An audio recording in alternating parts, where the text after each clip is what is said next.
Pumanaw na sa edad na 75 pero hindi raw nakakuha ng kanyang retirement benefits ang isang SSS member na idinulog sa amin ng kanyang pamilya.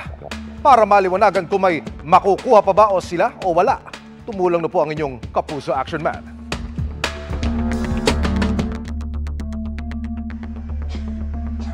Hunyo ng nakaraang taon, pumanaw ang SSS member na si Mario Pura sa edad na 75.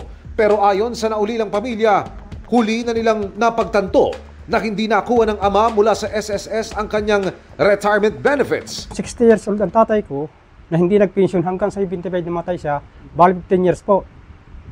Na kung maaasikaso pa po ito, yun po ang tanong ng nanay ko. Tanging ang burial at death claims lang umano ang nakuha ng pamilya noong isang taon.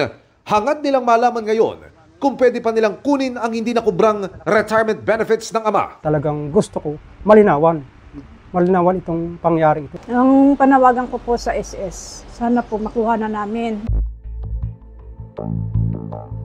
Dumulog ang inyong Kapuso Action Man sa opisina ng Social Security System. Maaari po ba na maklaim ng mga naiwan, mga naulila ang pensyon? Base sa ating records, yung ating member po na si Mr. Mario Pura, meron po siyang hulog na 121 months. At ang na-check po natin na pwede naman po nilang maklaim yung retirement benefit na supposed to be nakuha niya nung siya ay nabubuhay pa. So from the time na nag-68 siya nung I think May 2008 hanggang yung a month before nung date of death niya, makukuha po ito ng kanyang surviving family. Sa pagkakataong nakaligtaan ng SSS member na may benepisyo pala siyang dapat natatanggap mula sa ahensya, sino nga ba ang dapat nagpapaalala? Responsibility po ng SSS na mapalalahanan ating mga members.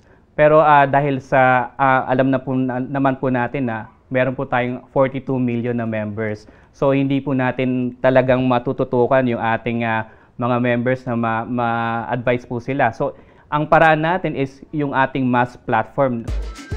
Sa ngayon ay nakikipag-ugnayan na ang SSS sa pamilya ni Mario para maproseso na ang release ng retirement benefits. We are expecting po na pagka na-comply po nila ngayong buwan, yung kulang dun sa kanilang benefit application is ipapaprocess po natin to agad.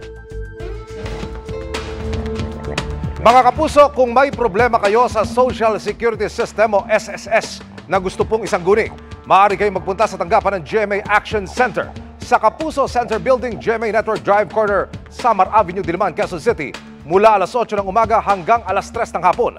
Ang SSS at ang inyong Kapuso Action Man ng 24 oras ay handa pong makinig sa inyo. Para sa inyong mga sumbong, ipadala nyo lamang sa Kapuso Action Man Facebook page. Dahil sa anumang reklamo, pang-abuso, katiwalian, tiyak! May katapat na aksyon sa inyong Kapuso Action Man.